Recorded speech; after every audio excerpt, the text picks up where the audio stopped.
Ready to light that fire by doing the things that make you come alive?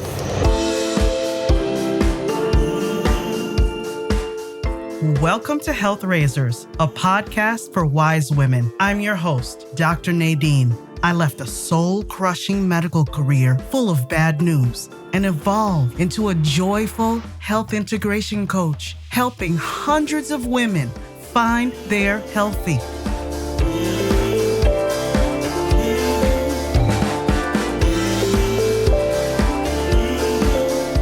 You're more than your dress size. Stop putting up with toxic relationships, swallowing your true emotions, and sacrificing your mental health. Stop using your body as a battlefield. You're always giving. You deserve to put yourself first, not just for your sake, but for those you love. Wise women, let's make ourselves a priority right now. It's time to raise some health together.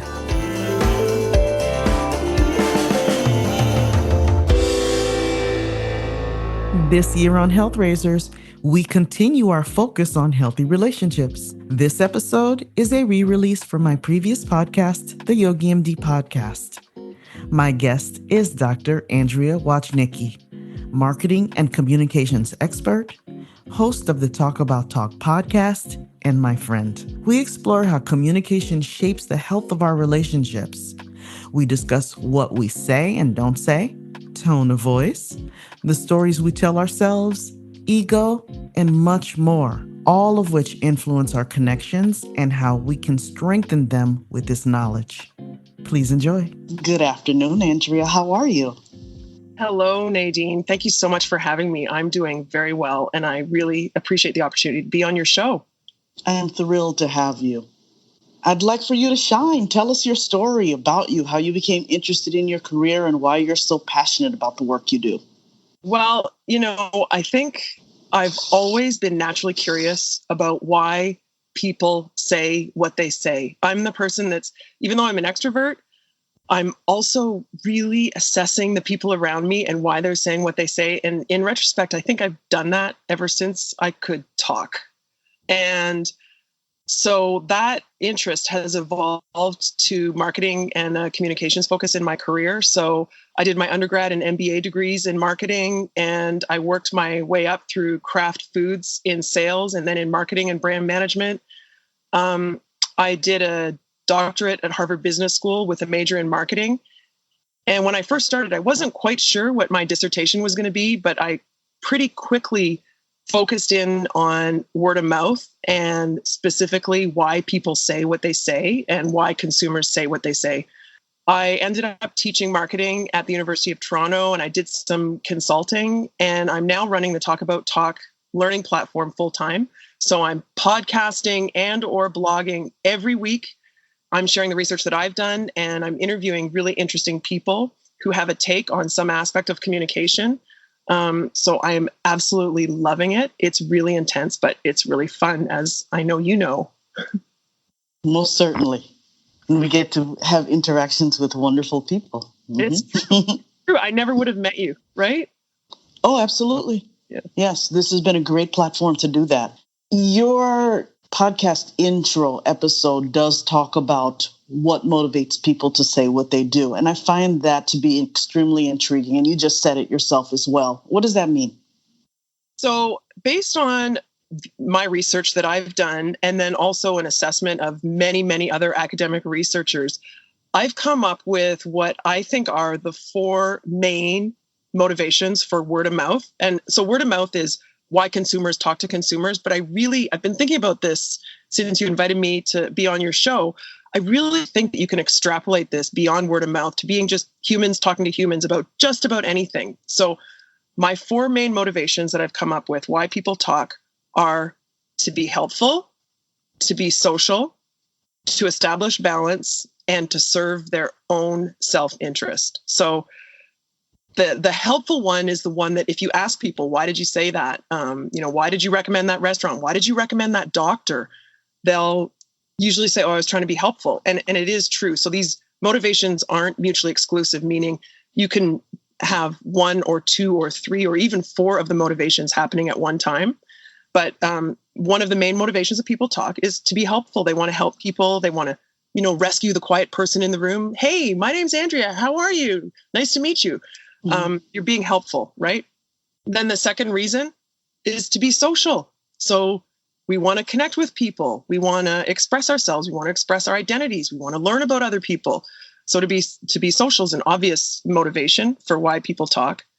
The third reason is to establish balance. And so for those of your listeners who have ever taken a psychology class, this is where things like cognitive dissonance come up. So you say things to validate what you've said previously or what you've done previously, or to make sense of the world, right? And it could also be in terms of balance. It could also be reciprocity. So if someone gives you some information, maybe you feel compelled to do the same in return. So that's establishing balance. And then people talk to serve their own self-interest. And this is the one where I really focused with my research. And I just want to say that being self-interested, feeding your ego, is not a bad thing. In fact, it's necessary as human beings. If we didn't do it, we would not survive. But people talk a lot motivated by enhancing their social capital or their reputation, or enhancing their own self-identity. And that's where my research focused. And in fact, I could turn on and off the propensity for people to talk by playing with some self-enhancement factors. And it's absolutely fascinating. Is it dominance or the desire to feel important a little bit that serves the self-interest?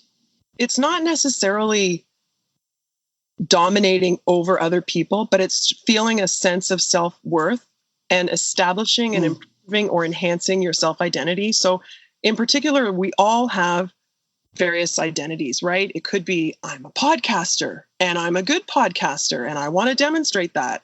Or it could be, I know a lot about my health and how to manage my health and what doctors to go to and what hospitals are the best. And so people may be more likely to share information when that's part of their identity, and it's enhancing their reputation, their social capital, and they're enhancing their self-identity and their reputation in the marketplace. Bringing you Health Raisers is possible because of these incredible sponsors. Feeling the need for a little pampering? Do you want an escape from the hustle and bustle of daily life? Mac Salon and Day Spa is your destination for relaxation and rejuvenation in Southwest Michigan. Get ready for a retreat in the woods. Mac offers comprehensive services tailored to your needs, including massage, facials, nails, waxing, and hair treatments, ensuring you feel refreshed and beautiful. Whether you're preparing for a special occasion or simply treating yourself, the experts at MAC are committed to helping you look and feel your best. Their commitment to wellness isn't just about beauty. It's about balance, confidence, and feeling amazing in your skin. Visit them today and discover why they're Southwest Michigan's premier choice for all your beauty needs.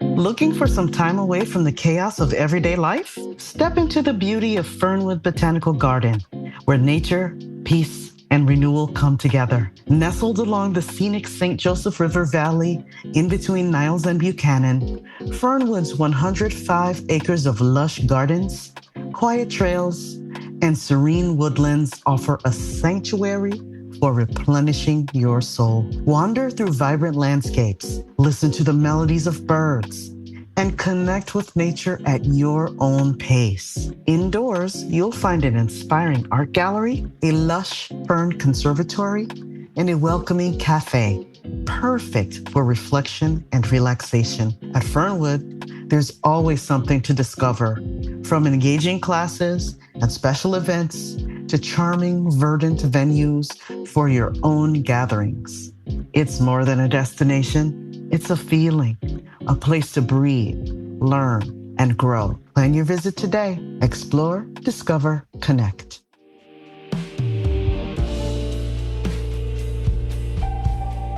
In the mood for coffee, tea, Yummy pastries or cool swag? My friends at Infusco have got you covered. Infusco Coffee Roasters is a cozy neighborhood coffee joint in Sawyer and St. Joseph, Michigan. Infusco stands for a healthy community. They craft irresistible seasonal drinks, sourcing local artisans' products. The flavors shine from quality ingredients, and their beans are roasted on site. They do not hide behind tons of sugar. Every time I go, I'm greeted by my name with a smile. Bad service is just non-existent. It feels like stepping into a friend's living room. They keep it personal. Old school, eclectic coffee mugs on the wall, fun merch, including stickers designed by artists, t-shirts, and sweatshirts. It's the perfect place to get to know your neighbors and chat with tourists. You will always find people deep in conversation. Special events keep it fresh. Community, health, the heart of Sawyer. That's Infusco. I hope to meet you there.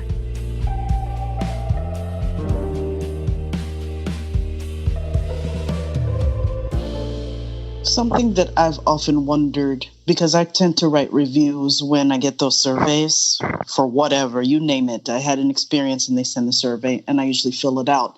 But I'm usually really motivated to, say, fill out a survey on my own if I've had an experience at either extreme. It was spectacular, 5-star, or it was horrendous, 1-star. What makes it less attractive to be somewhere in the middle? Oh, so I am, first of all, thank you on behalf of all the entrepreneurs and business people in the marketplace for taking the time to write reviews. That is awesome. It's also great news for consumers, right? Because then they have an unbiased perspective from someone. I read a paper that talked about how there's a U-shaped relationship between satisfaction and word of mouth or giving reviews. So what you're talking about that you do personally, most people in the marketplace do. And there's a couple reasons for it. So an extremely positive or an extremely negative review are much more newsworthy. People don't talk about mediocre experiences because it's just boring, right? So there's that happening. And the other thing that from this paper that I read was that the relationship is also asymmetrical. So people are sometimes more likely, all else equal, to share negative reviews. And it could be seeking revenge against the company, or maybe acting almost as a consumer vigilante and helping other consumers in the marketplace. People also remember negative news more than positive. So there's an interesting relationship there between, I guess, the valence of the message and the propensity to talk and to remember. Oh, that's very interesting. How do we read nonverbal cues? People say things and they don't necessarily convey the entire message through words. And so how do we become more adept at reading what's not said? I did a podcast episode on body language, and I learned a lot when I was doing the research for that episode and then also the interview. And I also did one on trust, and the same thing that really informs, because a lot of what we perceive as being trustworthy or not is communicated through body language. My perspective on nonverbal cues and body language is that what's easy to remember is 3 things: the eyes, the hands, and your posture. So, and this is both making an effort on your own behalf of communicating trustworthiness and confidence, but also when you're interpreting what other people are communicating nonverbally. So the eyes, as I said, things like eye contact, it's such an obvious one. The other one that I find really fun to watch for is when people are smiling, are they just turning up the corners of their lips, or are they actually smiling with their eyes? Tell in someone's face. And by the way, we are pretty good as primates at looking at each other in the eye and realizing, usually non-consciously or unconsciously, what the person's communicating implicitly, right? But it's kind of fun if you also have this list: the eyes, the hands, and the posture. So we've done the eyes. The hands, this is a really interesting one. People who hide their hands may be less trustworthy. People who have their hands out in plain view are typically more trustworthy. And this could just be from way back when people would hide things like guns in their pockets or behind their backs, and you never know what's going on. So This is a tip for anyone who's giving a presentation. If you're at the front of a room, hold your hands in front of yourself or even on your hips, but don't put them in your pockets and don't put them behind your back. It's like we don't know what to do with your hands. They're nervous, so they'll put the hands in the pocket and they'll jingle change or keys, and that becomes very distracting. So if you're standing up, take your hands out of your pockets. And the easiest thing to do is to just kind of grasp your fingers together and hold them in front of you. Don't cross your arms or cross your legs, because that can communicate defensiveness, as we've probably all heard. But you can hold them at your side or hold them in front of you. Don't put them in your pockets. If you're sitting at a table, put your hands up on the table. Don't hide them under the table. So that's the second one. And then the third one is posture. Stand or sit up straight. Don't be afraid to take up lots of space and face the person that you're communicating with. So if you're on the receiving end of the communication, if someone is looking meek and small and they're not facing you, you kind of wonder, like, do they really want to be here, or are they hiding something? Whereas if they're taking up lots of space, they're expansive, and they're looking you directly in the eye, face on, you can probably trust them more. The opposite of the small, meek, timid, lack of confident posture is the power pose. So Amy Cuddy is a social psychologist at Harvard Business School, and she coined the term power pose. There's a great TED Talk on YouTube that you can find where she demonstrates it, but she stands up straight, blows her, inhales, and puts her hands on her hips and takes up as much space as she can. And it's like the Wonder Woman pose, I call it, or the power pose. Mm-hmm. This is like the opposite of the meek, small posture. That's interesting you bring that up, because one of my prior guests and one of my mentors who actually taught me how to teach children yoga, I remember advertised once a pose that she teaches kids, and I think she even calls it the Wonder Woman pose, to diminish anxiety and to increase confidence. And so she'll show the hands on the hips and the feet slightly wider and a tall mountain pose, just to give yourself that boost of self-confidence as well. Yeah, I think you described it perfectly. So how do we use our voices to communicate with each other? Well, the voice is interesting because it may be a little bit more explicit than some other nonverbal cues, right? But the voice is also really implicitly important, because there are some things that people might not be aware of inherent in our voice that can affect our perceptions. One of them is that people prefer deeper voices, and they may think that they are more confident and more capable. And I don't even want to get into the reasons why that would be the case, but I was doing some research on that. And I don't know if you or your listeners have heard this, but when Margaret Thatcher was running for one of her elections, she actually took voice lessons to deepen her voice. And she partly attributed her success. I mean, obviously, there were many things that contributed to her success, and if you watch a video or listen to an audio of her voice earlier in her career and then later on, she deepened her voice purposefully so that people would believe that she was more confident and more capable. And the other thing about the voice is, if you want to make your voice sound better, and I know as a yoga instructor and as a medical doctor, this is going to be music to your ears, just breathe. Breathe deeply into your belly and your voice will sound better. Beautifully said. I couldn't agree more. I'm sure. I'd love to go to one of your classes, by the way. I would love to. And I would love to have you.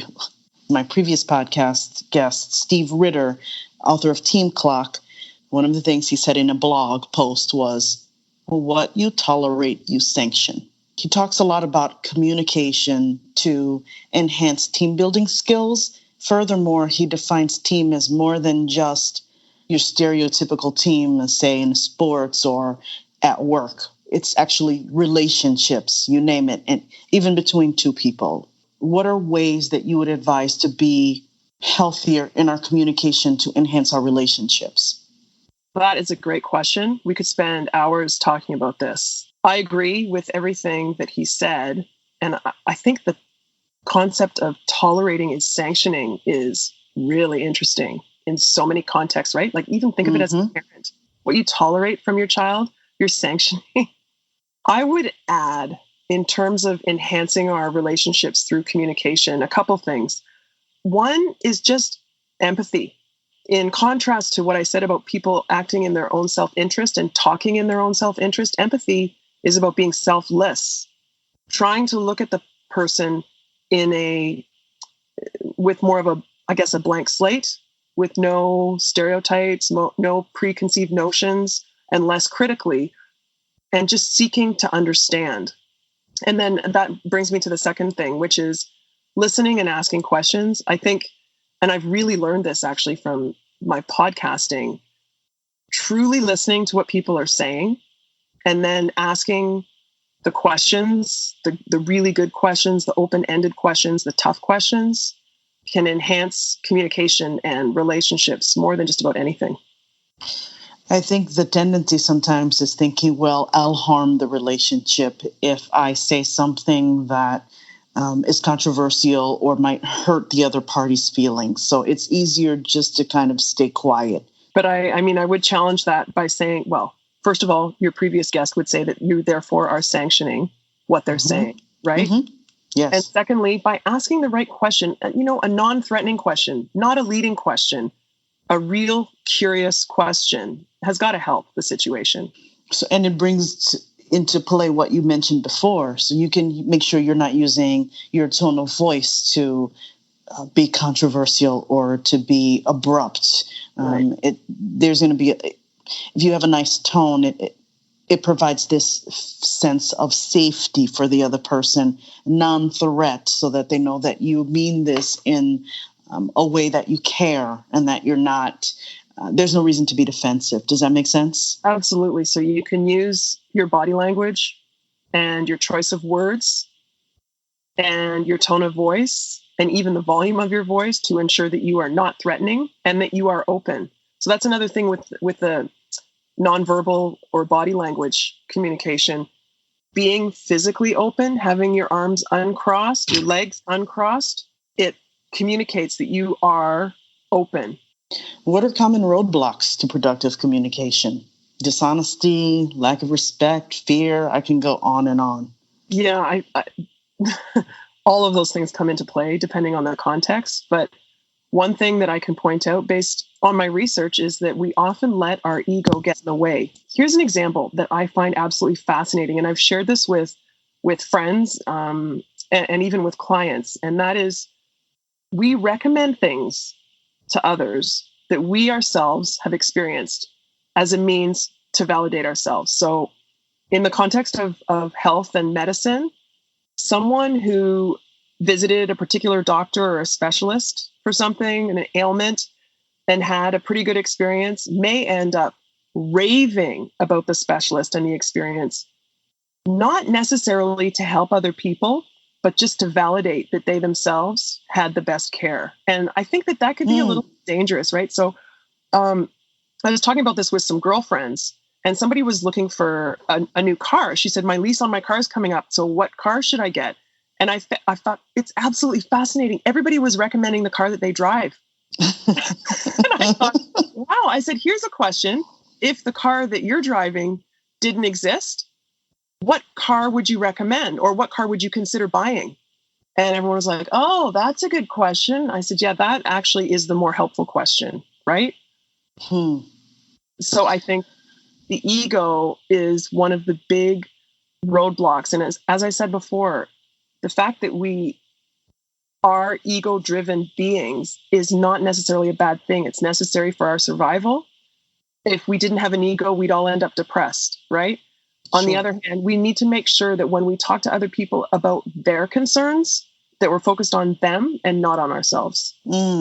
So you're speaking to the yogi in me. That requires a lot of self-awareness in the moment to be able to recognize your pattern of thinking and recognize that it's being self-serving, and then to let go of that and look at the person who's sitting in front of you and think, well, what would benefit her or what would benefit him? Right. I agree 100%. It is actually really tough work to shift your mindset from the way you are programmed to be self-serving and to actually think about things more openly, but imagine what we could learn if we were truly open-minded. In preparing for this interview, too, I read a really great book, Crucial Conversations. And they talked about, and this piggybacks really well to what we're talking about. They talk about getting in touch with the stories that we tell ourselves. We may tend to specifically paint a picture of ourselves as the villain, or the other person as the villain, rather, ourselves as the victim, or ourselves as helpless in the situation. And so they recommend that you pay attention to the story that you're telling yourself to be more effective. They also say that it's important to know, what do I want for myself in this moment? What do I want for the other person in this moment? And what do I want for our relationship in order to move forward appropriately? And then one of the other points they made in the book I found utterly fascinating was understanding that our emotions are not facts. What are examples in your research and your experience with working with people on those stories that we tell ourselves that can hinder communication? Well, first of all, I guess the two things that you mentioned there, one is, I call them archetypes, the villain, the victim, the helpless. I would add the witch, the goddess, the prostitute. Those are the three that women usually are construed to, by the way. We are, again, hardwired to conform to those types of stories, to those archetypes. They make sense. And actually, it's fascinating. If you look at most of the movies, even the TV shows that we watch, they're following the hero through the journey, for example, right? Or the villain or the helpless person, the victim, whoever, go through a journey, and they often are following these typical, archetypical journeys. And the fact that, and the other thing that you mentioned, the emotions are not facts, I absolutely love that. I find it empowering that if I personally feel myself getting emotional, I need to register that emotion and understand that it's not a fact. I think also, if I'm interpreting someone else's response, is that emotional or is it rational? And about it that way. I find that very, very empowering. And what I try to do myself and encourage other people to do is just to constantly ask, why? Why did you have that response? That's what the fact is, right? Okay. Why did you have that response? Why did you say that? And you don't necessarily have to share it with the person. You don't need to say, well, I asked myself why you would respond that way, and here's what I think. In your head, you have sort of a meta level, a higher level of awareness. It's like it's almost like there's a camera looking down at the conversation, reading out what's going on, and you just keep asking yourself, why? And I guess a kind of general advice would be, think, why am I here? What am I doing? What are my goals? And it's not that you're being opportunistic. You're just being focused on what you really want to get out of this relationship or out of this conversation. And that also can be empowering and enabling in kind of informing what your next words should be, right? Another way that we represent ourselves, especially nowadays in society, is really through social media. But what drives us to communicate with the world or with a set of friends on social media? I have read some research that says that even when people use avatars and they are not representing themselves truthfully, over time, the avatar starts to represent themselves more and more. So when we're online, generally, we are expressing our true self. But unfortunately, people do act and behave and talk as if there's a shield between them, the real person, and the people that are receiving the information. I heard something recently that was, I guess, not surprising, but disappointing. And that is that more and more people are actually getting depressed because of their lack of likes and followers on Facebook and Instagram, et cetera, platforms. And in fact, Instagram recently stopped counting. They ran an experiment, I heard, in the Canadian market where they stopped reporting on underneath your photo where it says this many people liked it, it would just say one person's name and others instead of counting them, so that people would stop being so focused on that. And I thought, well, good for them. Obviously, they're very, the social media platforms are very aware of what's going on there in terms of the human psychology and the social psychology element. They're also, frankly, counting on it, because that's how and why people are so engaged in the platform. They want to go back and check 5 times a day how many likes they got on a certain post. So Yes. my challenge to myself, to my kids, to whoever, is ask yourself, why am I doing this? Why am I posting this? Again, the why question, right? It could be that you want to share something that you're doing on your vacation with people. Great. You want to show your family and friends where you are and what you're doing. That's great. Or is it because you're showing off? And maybe it is because you're showing off, but you know, just be aware of that. Are you doing it to test a friendship?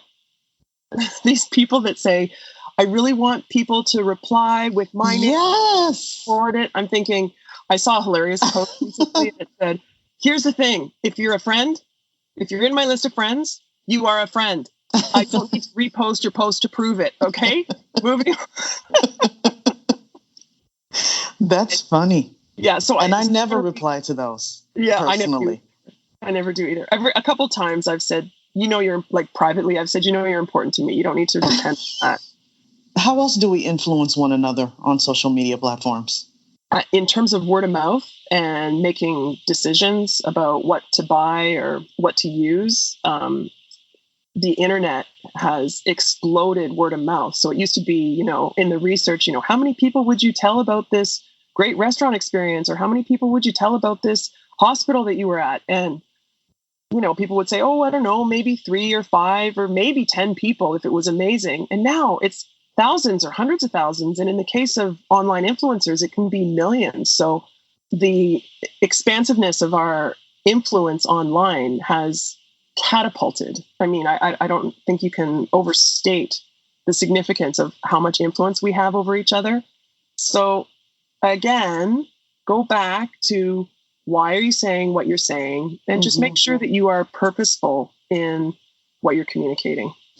And what about reading or being aware of maybe some hidden messages? I just read something recently too that talked about the danger for kids using social media, in that the advertising that they see for food unconsciously registers, and then they tend, if they see a lot of junk food, say, being advertised, then they're more prone to go ahead and have that and crave it afterwards, having been on social media, versus a kid who wasn't. I'm not sure that it really differs actually when it's online versus when it's on TV or on a billboard or whatever. But what you're describing is a concept in marketing that we call persuasion knowledge. And that is what it sounds like. So as you become more mature and more educated, you understand better people's persuasion tendencies or desires and changes in your behavior that they're seeking. So we all know people that, you know, will cut out ads and say, oh, here's an interesting article. Wait, no. That is not an article. That's a advertorial, right? Where it's sponsored, was paid for by a company. That person's persuasion knowledge is not as high as it would be by a critical consumer who's always saying, okay, who paid for this message? Children really don't see the difference. And that's why in some jurisdictions, children are not allowed to be advertised to directly. And so companies that are doing advertising online that may be targeted at children, whether it's online or offline, you know, they're told you can't, or they have to jump through hoops to be able to do it. You had a great podcast episode about communicating effectively with your doctor. What did you learn, and what can you share with the listeners? That was really fun. So I interviewed Dr. Joshua Tepper, who's the CEO at North York General Hospital here in Toronto. And he shared many, many, many things that were really helpful, I think, personally. And I know that the listeners did as well. So an obvious one, I think I asked the question, was bringing lists to your appointment. And he said, whether you have it handwritten or on your phone, it's always great, because otherwise you may forget things. And he said, but also, and this is a new one for me, I hadn't thought about it explicitly. He said, make sure you prioritize. So ask the most important thing first. And he shared the story of, someone complaining about their knee or whatever. And then on their way out, he said, okay, well, I'll leave now and whatever. And then the patient says, oh, and by the way, I've had heart palpitation. So he said, lists are great, but make sure you always ask the thing that's bothering you the most first. And the second thing was bringing people to your appointments. And he said, this is generally great because your friend or your parent or your child or whoever it is going to help you remember things. And he also added that whether you are the patient or the person that's accompanying the patient, that the patient should always have some one-on-one time with the doctor, because sometimes they might not be comfortable sharing something with the person that they've come to the appointment with, and the doctor needs to hear it. So that was something I hadn't thought of before. I asked Dr. Tepper, does it drive you crazy when people come and they've self-diagnosed, they've Googled their symptoms? Sure. And he really surprised me with this one. He said it doesn't bother him at all. He said, in fact, this has been going on since the beginning of time. It didn't always exist because of the internet. People previously would be asking their neighbors or their aunts or their uncles or their parents, what do you think about this? What do you think about that? And then they'd come in and they'd be self-diagnosed. He said, it's just that the information source is more readily available. And his main advice there is to always consider the quality of your information source. And if you're not sure whether the online source that you're looking at is reliable, to ask your doctor. They would love to tell you. And again, don't ask it in a threatening way. Like, well, I'm sure you've heard of this and blah, blah, blah. Just say, can you recommend some websites or online resources that I can use? Great tips. You touched upon this earlier in our conversation, but I wonder if you can expand upon what you've learned about your personal communication style from podcasting, and if you've been surprised by anything. I can tell you, and I know that this is not unique because I hear a lot of podcasters say this, that the whole experience of doing research and then producing podcasts and editing them and putting them out in the marketplace is way more fun and way more intense and way more hard work than they ever thought it would be, right? Yes. So that definitely surprised me. But I think that the one thing that I've learned really goes back to something that I did mention, which is two things: listening and asking questions. I feel like doing one-on-one interviews has forced me to become a better listener. And I'm slowly feeling some of those skills in the interviewing come through in my otherwise personal and professional relationships and conversations. So that's one thing. And then asking questions and asking good questions. What is your personal definition of what it means to be healthy? All right. Well, until recently, I'm a list person. I always have lists in my mind, and my listeners will know this because I always give them lists. Here's a list of 3 things. Here's a list of 5 things. I always had in my mind when it comes to my health that I'm doing the best job of managing my health if I looked after 3 things: sleep, exercise, and nutrition. Warding off disease and feeling good and looking good is kind of my definition of what healthy is. But I need to add something here. I recently interviewed a wellness expert, and she has a different formula, and it's the 3 E's of wellness: eating clean, exercise, and emotional well-being. And I realized in my conversation with her that my emotional well-being, while it's something that I'm definitely interested in and focused on in general, I wasn't thinking of it explicitly as part of my overall health, and I really should. So I guess that's my new formula for true health: eating clean, exercise, and emotional well-being. Thank you so very much for a lovely conversation today. I really enjoyed talking to you and getting to know you more, and I learned a ton. Thank you so much, Nadine. I really had a great time, and again, it was a privilege. Thank you.